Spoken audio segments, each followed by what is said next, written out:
প্রথম কথা তো বইয়ে যে টাইটেলটা তৈরি হয়েছে সেই টাইটেলটা মুখস্থ করতে 15-20 বেজে যাবে। তু মেরি মেয়া তেরি মেয়া তেরা তু মেরি, এই বইয়ের রিভিউ করতে চলেছি। বইটা দেখে এলাম কি কার্তিক আরিয়ানের বই দেখতে যাচ্ছি বস, তো এক্সপেকটেশনটাকে বাড়িতে ছুঁড়ে ফেলে দিয়ে যাও।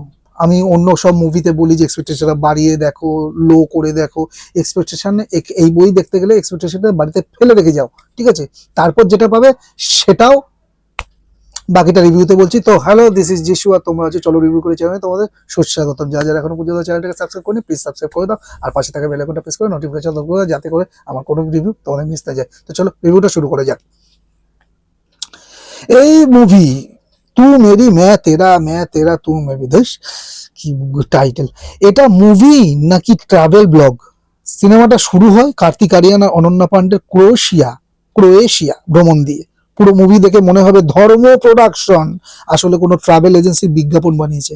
গল্পের নামে এখানে কিচ্ছু নেই, শুধু র্যান্ডাম কিছু সিন আর ক্রিঞ্জ ক্রিঞ্জ ক্রিঞ্জ ডায়লগ দিয়ে ভর্তি। ধর্ম স্টাইল মানেই একটা ইন্ডিয়ান অডিয়েন্সকে গরিব ভেবে ইউরোপের রাস্তা দেখানো। সেই পুরনো চিন্টুজি কার্তিক আরিয়ান কার্তিক ভাই এখনো সেলফ মেড ট্যাগ ব্যবহার করে সেই একই পুরনো চিন্টু টাইপ রোল করে যাচ্ছেন। এইভাবে হবে না কার্তিক, এইভাবে হবে না, এইভাবে হতে পারে না। অক্ষয় কুমারকে কপি করে করে আর কতদিন টাকা পয়সা কামাবে?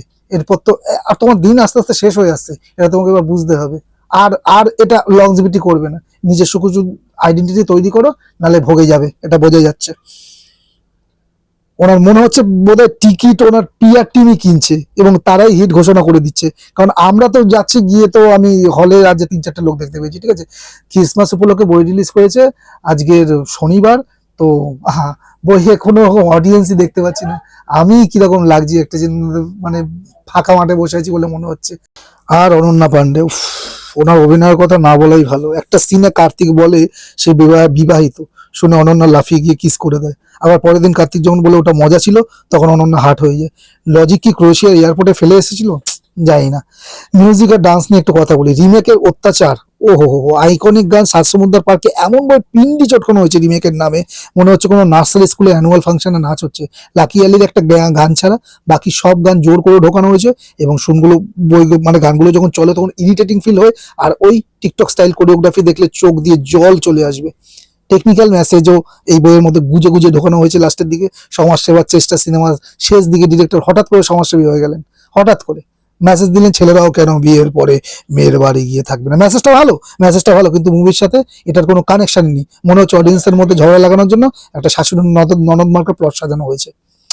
সিনেমাটার নাম, আরে নামটা এত বড় কেন? এইবার পরে আমি বইটা দেখার পর বুঝলাম, যাতে ফ্লপ হলেও লোকে ভুলে না যায়। ক্রিসমাসের মতো দিনেও থিয়েটারের মতো 3-4 জন লোক, মনে হচ্ছিল এটা সিনেমা হল না, কোনো ভালো মুভি দেখার একটা ওয়েটিং রুম, ঠিক আছে? মানে এখানে ওয়েট করার পর তোমার বই দেখতে যাবে। সিনেমাটা জাস্ট একটা ফ্যান্সি ড্রেস কম্পিটিশন হয়ে দাঁড়িয়েছে।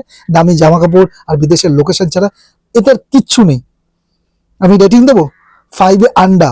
শুধু সহ্য করার ক্ষমতা থাকলে এই ক্রিঞ্জ সহ্য করতে পারবেন। আর আপনার যদি টাকা পয়সা বেশি হয়ে থাকে তাহলে আগুন জ্বালাতে পারেন এই বইটা দেখে।